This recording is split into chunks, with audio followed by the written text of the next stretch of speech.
thought that I've got to come home and then start doing exercise is really quite daunting. And just the thought of emptying the dishwasher and, getting dinner and so on is sometimes a step too far. Is there something that I can do, while I'm literally standing watching the telly for 10 minutes or waiting for the kettle to boil or something? Do those matter? Do those help? Do they count towards that, 150 minutes a week? Because that's just too much for me. You're right, it is a lot. That's what the guidelines suggest that we do. But obviously, everybody's lives and work commitments are very different.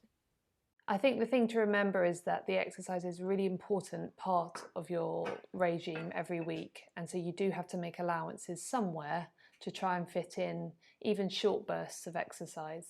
So I could even do stuff at the office. Of course you could do. Of course you could do. Try and go out and walk around the block for. Definitely. In your lunch break, you could fit in maybe. What is this phenomenon called a lunch break?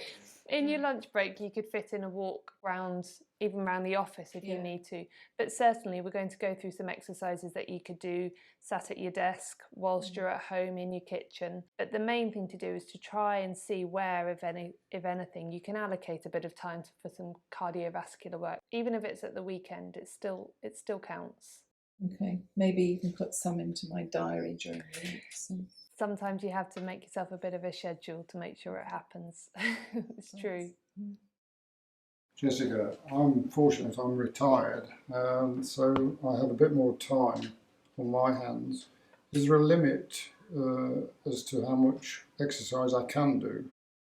So it's quite a different question, isn't it? It's the opposite. It is. I would say everybody is very different, and your levels of exercises will vary very much from somebody else's. Your body will tell you if you're doing too much.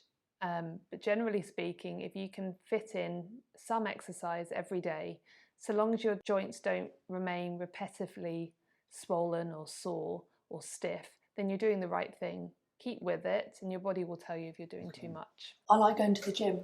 Great. Can I still keep going if I'm having a flare? But also, I can't stand for prolonged periods. So is there anything that I can do to kind of help that? Firstly, with regards to exercising during a flare, the general advice is yes, keep going.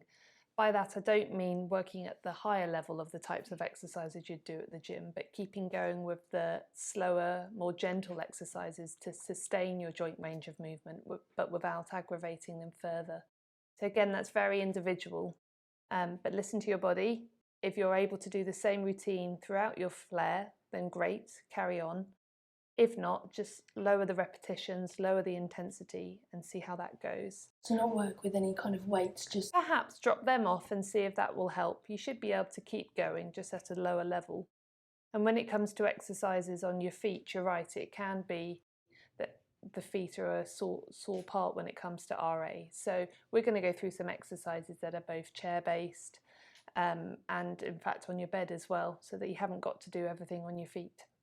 I like walking a lot, and I find that sometimes when I go for walks, my feet start hurting. Now, I know that walking is very good exercise. It is. Is it worth putting up with the pain and carrying on to benefit from the extra exercise, or should I stop when it starts to hurt? That's a good question. I would say if the pain is getting worse and worse as you're walking further, then perhaps you do need to pull back a little bit and reduce the mileage that you're doing. If the rest of your joints are happy whilst you're on your walk and it just comes down to your feet, then maybe you want to look at your footwear and see whether changing your footwear could help at all. Just try and pace yourself. Okay, thank you. Can I just pick up on something that Helly raised about flares? If you're having a really bad flare, I understand that you need to keep exercising through it, but if it's really bad and you're flat on your back, I've occasionally had really, really bad flares. What's the best advice then? You're right. If you're having a really bad flare, we don't want to make things any worse than they are. So you should allow yourself to have some time out. That might even just be a day or two.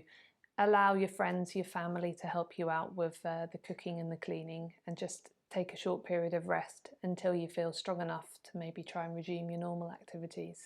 Okay. Some people find that either heat in the way of a hot water bottle or a wheat pack, or cold in the way of a bag of frozen peas can help to alleviate stiffness or pain.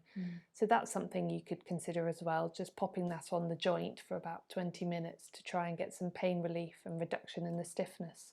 Yeah, I must admit, I find heat really helps me. Do you find I'm it the helps you? opposite. I'm Do the you? opposite. You I like being cold? I put my hand in kind of washing up bowl of cool liquid, and that's nice because it also helps with my hot flushes. Oh, right. So I'm cold all the way. Okay.